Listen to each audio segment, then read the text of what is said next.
મારું નામ કિશોર હિરપરા, ગામ ધોરાજી.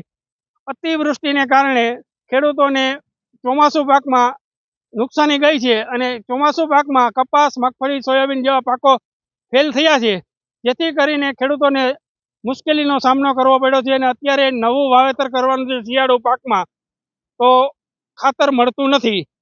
અને ખાતર ડેપો ઉપર જાય છે તો એમ કહે કે 2 દિવસ કેળે આવશે, 2 દિવસ કેળે તપાસ કરજો.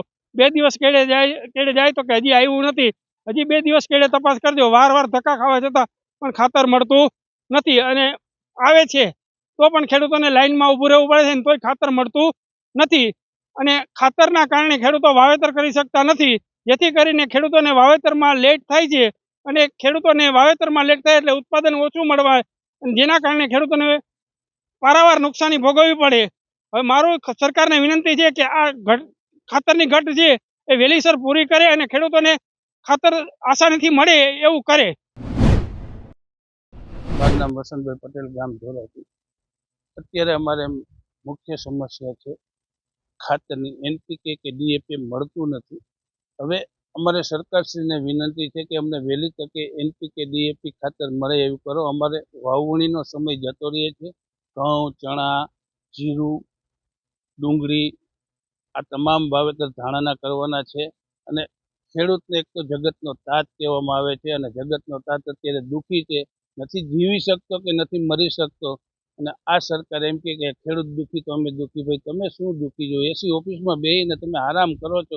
ખેડૂત, તમે પટેલના દીકરા હોવા છતાં પણ તમે ખેડૂતની વેદના ના સમજી શકો તો અમારે શું કરવું? અમારે 2 હાથ જોડીને તમને નમ્ર વિનંતી છે કે અમને અમારું પાયાનું NPK કે DAP ખાતર પહોંચાડો અને તમામ ડેપોની અંદર 2 દિવસની અંદર પૂરતો જથ્થો આપી દો, એટલે અમારો જગતનો તાજ છે એ નવું વાવેતર કરે.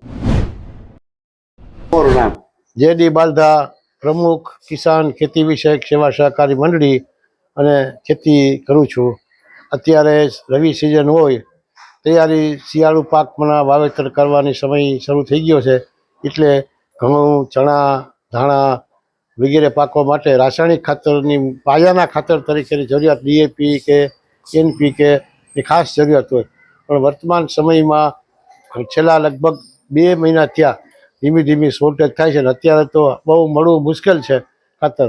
જે લોકોએ અગાઉ ખેડૂતોને જાણ થઈ હતી અને સ્ટોક કર્યો હોય એને એની પાસે હશે. બાકી તો ખેડૂતો જો ખાતર નહીં નાખે તો ઉત્પાદન થાય નહીં, એવું મારું માનવું છે. અને ખેડૂતોએ પણ થોડું સમજી વિચારી અને રાસાયણિક ખાતરનો થોડોક ઓછો ઉપયોગ કરે તો પણ જમીન છે એ બંજર થતી અટકે અને જમીન સારી રહે. માપે ખાતર વાપરે તો ઘણું સારું. એટલે સરકારશ્રીએ રાસાયણિક ખાતર ખેડૂતોને ઝડપથી મળે એવા પ્રયત્ન કરવા જોઈએ. ક્યાંય આખા સૌરાષ્ટ્રમાં પેપરમાં પણ વાંચીએ છીએ અને સપ્લાય પણ ક્યાંય હોતી નથી. અમારી સંસ્થામાં મંડળીમાં અત્યાર સુધી હતું ખાતર, હાલના તબકે ખાતર છે નહીં. અને ખેડૂતોને હવે વાવવા વાટકે બેઠા છે. આજ ખાતર આવે, કાલ ખાતર આવે એટલે રાહ જોઈને બેઠા છે. જો ખાતર નહીં નાખે તો વાવશે કે બીજા અન્ય ખાતરો પણ બજારમાં મળતા હોય છે. એનાથી આ જે રાસાયણિક ખાતર આવતું હોય DAP NP એટલું ઉત્પાદન પણ ન થાય. એટલે ખેડૂતોને ઉત્પાદનમાંની ચિંતાઓ છે અને ખાતરની પણ ચિંતા છે, જેથી સરકારશ્રીએ તાત્કાલિક આ ખાતર મળે એવી વ્યવસ્થા કરવી જોઈએ. મારું નામ દર્શના ગુનગુનિયા છે. હું ડેપો મેનેજર તરીકે GATL કિસાન સુવિધા કેન્દ્ર ઉપલેટામાં ફરજ બજાવું છું.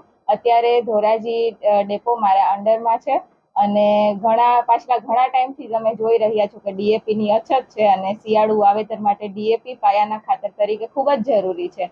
અમને પણ ખબર છે કે પાછલા ઘણા ટાઈમથી અછત છે અને ઉપલા અધિકારીઓને અમે આ વસ્તુ માટે ઘણી બધી વખત ફોન કરેલો છે, ઈમેલ કરેલો છે અને હમણાં પોઝિટિવ રિસ્પોન્સ આવેલો છે. આજે ઉપલેટા ડેપો ઉપર ખાતર આવ્યું હતું અને વિતરણ પણ થઈ ગયેલ છે.